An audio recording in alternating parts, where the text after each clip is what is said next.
Okay,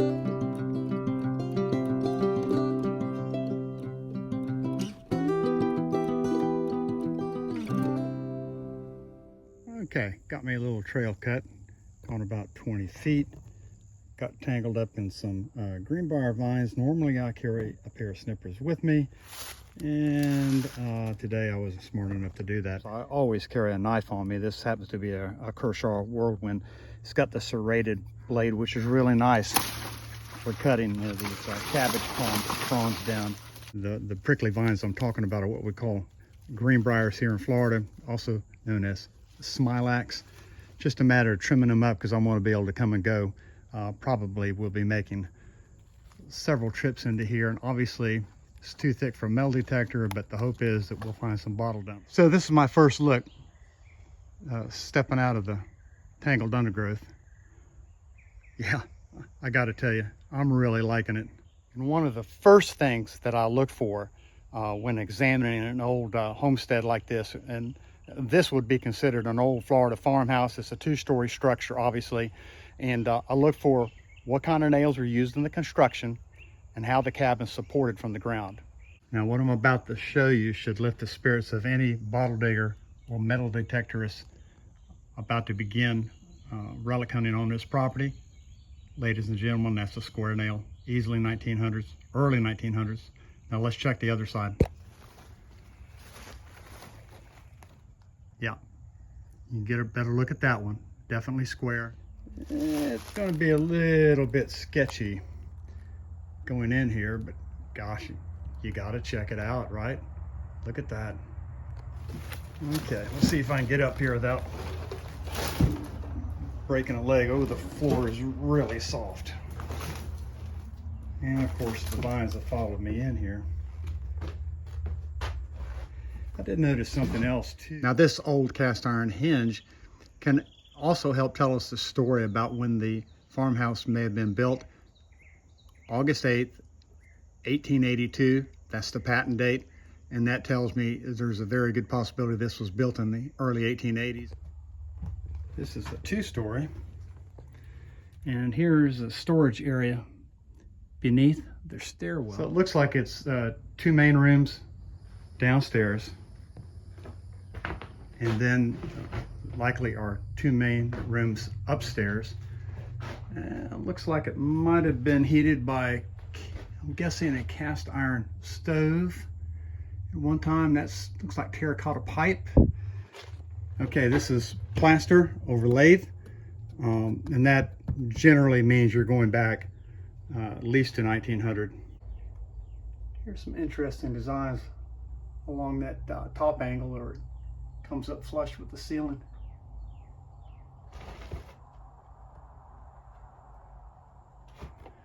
Got a desk. I don't know if the desk is that old. Looks like they got some kind of a nest in there, some critter. Nothing else of interest. Nope, nothing in there. And I think this is an old writing desk. Yeah, let's see if there's, yeah, that actually, I think it lifts up. But lots and lots of critters have been in there. Squirrels. Got these old chairs. Yeah.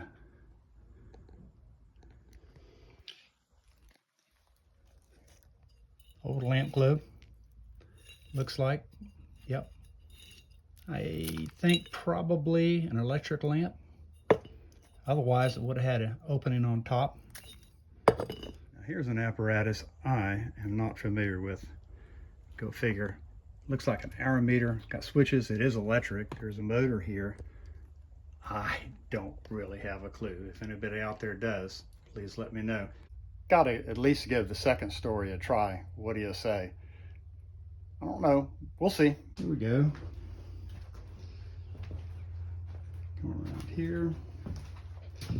Floor is really sketchy. Mm-hmm.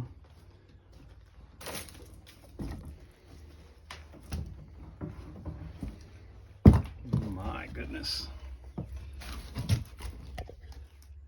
Oh my goodness. Oh Wish me luck. There's an RP, rest in peace, maybe. I don't know. Feels pretty solid. Well. Oh, wow. And here's a look outside the second story window. This is pretty much a disaster up here.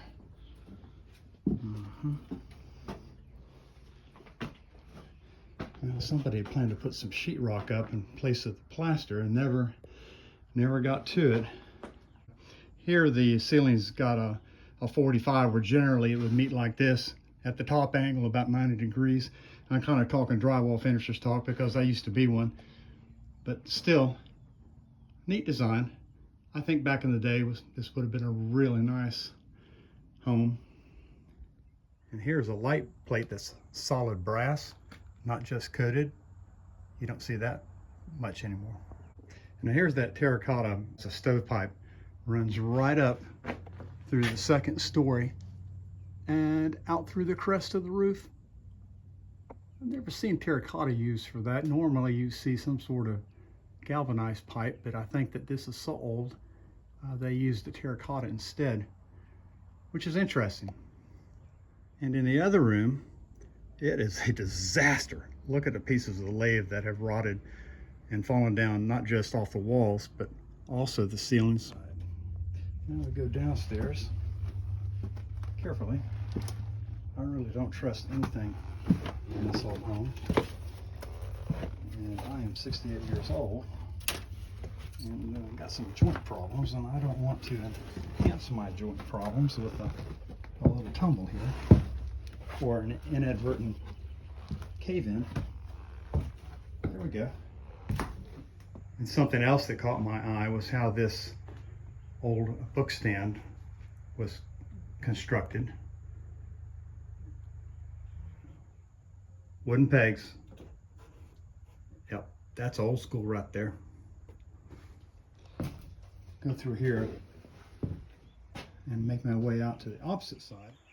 Something else that's typical of Florida cracker homes and their construction is that there would have been a wraparound veranda right there, but those boards are missing.